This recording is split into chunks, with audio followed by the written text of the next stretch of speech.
कारगिल विजय दिवस को 25 साल हो चुके हैं जब भारतीय सेना ने पाकिस्तानी सेना को कारगिल की चोटियों से खदेड़ दिया था। टाइगर हिल्स पर भारतीय सेना के लिए बड़ी चुनौती थी। पाकिस्तानी सेना हाई एल्टीट्यूड पर तैयार थी। टाइगर हिल्स पर किस तरीके से भारतीय झंडा फहराया गया, कारगिल से संवाददाता शुभ राणा की रिपोर्ट देखिए। इंडिया न्यूज की टीम इस वक्त उन घाटियों में मौजूद है जो भारतीय सैनिकों की वीरता का प्रमाण है। उन चोटियों में जो जो गूंज गूंज के भारतीय सेना की वीर गाथा बताती है। देखिए, कारगिल विजय दिवस को 25 साल हो गए हैं और 26 जुलाई 1999 वो दिन जो भारत से ज्यादा पाकिस्तान को याद रहेगा, क्योंकि इसी दिन भारतीय सेना ने फिर से अपनी कारगिल की चोटियों पर परचम लहराया था। भारत माँ का वो झंडा लहराया था जिस पर पाकिस्तान सैनिकों ने घुसपैठ की थी। देखिए, ये जो मेरे पीछे आप तस्वीरों में देख पाएंगे, ये असल में लियाचिन व्यू पॉइंट है और यहाँ से ठीक पीछे पूरा व्यू, पूरा जो कारगिल बैटल का सिनारियो है वो आपको नजर आएगा। देखिए, ये जो पीछे कोनिकल सी माउंटेन आपको मेरे पीछे नजर आएगी, जिस पर हल्की हल्की बर्फ भी पड़ी हुई है, वो टाइगर हिल्स है। जी हाँ, वही टाइगर हिल्स जहां हमारे भारतीय सैनिक की जो विजय गाथा है, जो भारतीय सैनिक ने जिस तरीके से पाकिस्तान सैनिकों को खदेड़ा था।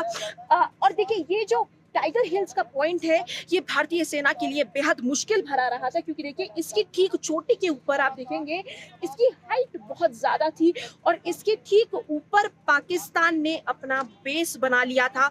और ऊपर से हाई एल्टीट्यूड में उनके पास ये एक फायदा था कि वो नीचे से भारतीय सैनिकों की जो मूवमेंट है उसे ट्रेस कर पाते थे। और देखिए, कई बटालियंस, चाहे अल्ट्रा ग्रेनेडियर्स की बात की जाए, कई बटालियंस जो थी वो यहाँ पहुंची थी। और देखिए, ये जो बैटल है इसको one of the most difficult battles in the Indian history कहना गलत नहीं होगा, क्योंकि देखिए ये जो पीछे तमाम आपको मेरे पीछे चोटियां दिख रही हैं और इसके ठीक साइड में द्रास द्रास में क्योंकि हम मौजूद हैं, और साइड में पूरी तोलो लिंग की वो जो घाटी है वो भी आपको नजर आएगी।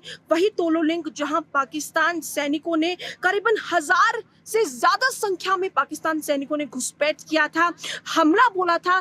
3 जुलाई को हमें ये पता लगा था, 3 जून को जब हमें पता लगा था कि देखिए यहाँ पाकिस्तान सैनिक घुसपैठ कर चुके हैं, उसके बाद भारतीय सेना का ये जो ऑपरेशन विजय है वो पूरी तरीके से कामयाब हुआ और 2 महीने से ज्यादा ये बैटल चला। 500 से ज्यादा जवानों की जान गई, 500 से ज्यादा जवान शहीद हुए, लेकिन आखिरकार ये जो पूरा ये जो वैली है, पूरा ये जो घाटी है, ये फिर से भारत माँ के झंडे से गूंज उठी। और पूरी की पूरी देखिए, ये जो स्ट्रैटेजिक लोकेशन है, ये NH-1 का जो हाईवे है जो कश्मीर को लद्दाख से कनेक्ट करता है, श्रीनगर को कनेक्ट करता है, उस पर पाकिस्तान सेना की नजर थी, क्योंकि वो चाहता था कि इस रास्ते को डिस्कनेक्ट किया जाए और ये बहुत स्ट्रैटेजिक लोकेशन थी। और देखिए, ये जो पूरी की पूरी घाटी है, आप अनुमान लगाइए कि इनकी चोटी पर पाकिस्तान सैनिक जो थे वो बैठे हुए थे और जो भारतीय सैनिक थे वो नीचे से ऊपर जा रहे थे। तो ऐसे में लिहाजा कैजुअलिटीज बहुत ज्यादा हुई, लेकिन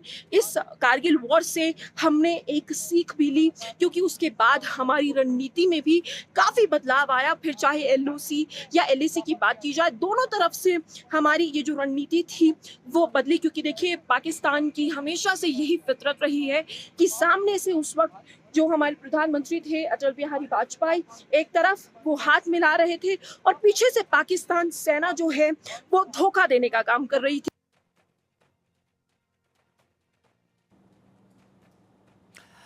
तो कारगिल की विजय कहानी पर संवाददाता शुभ राणा ने पूर्व कमांडिंग अफसर ब्रिगेडियर कुशाल ठाकुर से खास बातचीत की, सुनिए।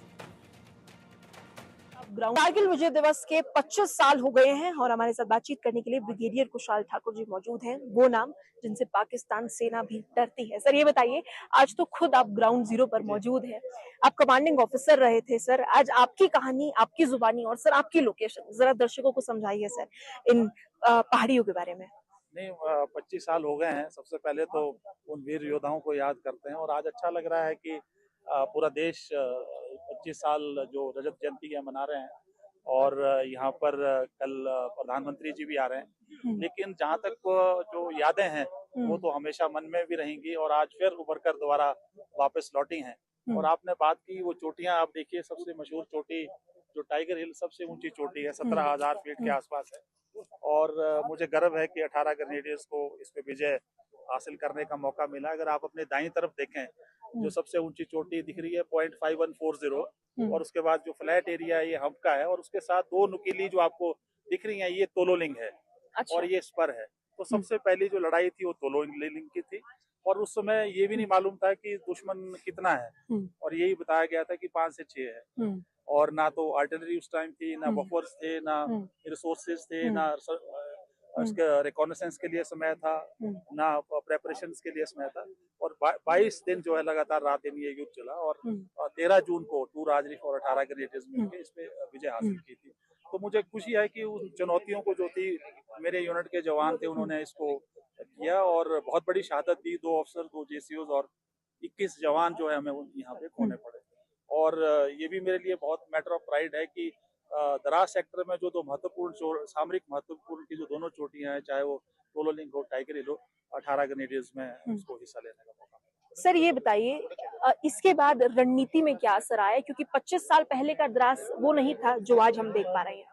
नहीं, स्ट्रेटेजिक तो ये तो इवॉल्व होता रहता है, जो रणनीति है बदलती रहती है। उस टाइम उस तरह के सर्वेलेंस के जो थे वेपनरी नहीं थी, और उस तरह का इक्विपमेंट नहीं था। आज बहुत बेहतर है हर एक चीज में। आप देखिए ड्रोन आ गए, आर्टिफिशियल इंटेलिजेंस आ गई, इलेक्ट्रॉनिक जो वॉरफेयर है उसमें बहुत हो गई, स्पेस वॉरफेयर की हम आज बात करते हैं, साइबर वॉरफेयर की बात करते हैं। तो आज वातावरण बहुत अच्छा है, रणनीति बहुत अच्छी है, और मुझे नहीं लगता कि पाकिस्तान अब इस तरह की शरारत दोबारा करेगा। सर ना ही सिर्फ पाकिस्तान बल्कि चाइना को भी सर भारतीय सेना ने काफी बार चुनौती दी है। सर ऐसे में आगे आने वाले जो बैटल्स होंगे उनके लिए सर भारतीय सेना, आप कह रहे हैं कि पूरी मजबूती से तैयार है? बिल्कुल पूरी मजबूती से तैयार है। हर हाल आप देखिए 2 साल से गलवान में 50,000 सैनिक डटे हैं, और चाइना की हिम्मत नहीं है वो कुछ कर पाए। तो आज पूरा सक्षम है भारतीय सेना, हर प्रकार से सक्षम है। बहुत बहुत शुक्रिया सर हमसे बातचीत करने के लिए। आप ब्रिगेडियर कुशाल ठाकुर को सुन रहे थे, जो अपनी कहानी अपनी जुबानी इंडिया न्यूज पर बता रहे थे। मैं शुभ राणा, कारगिल से, इंडिया न्यूज। शुभ राणा की बातचीत आप देख रहे थे।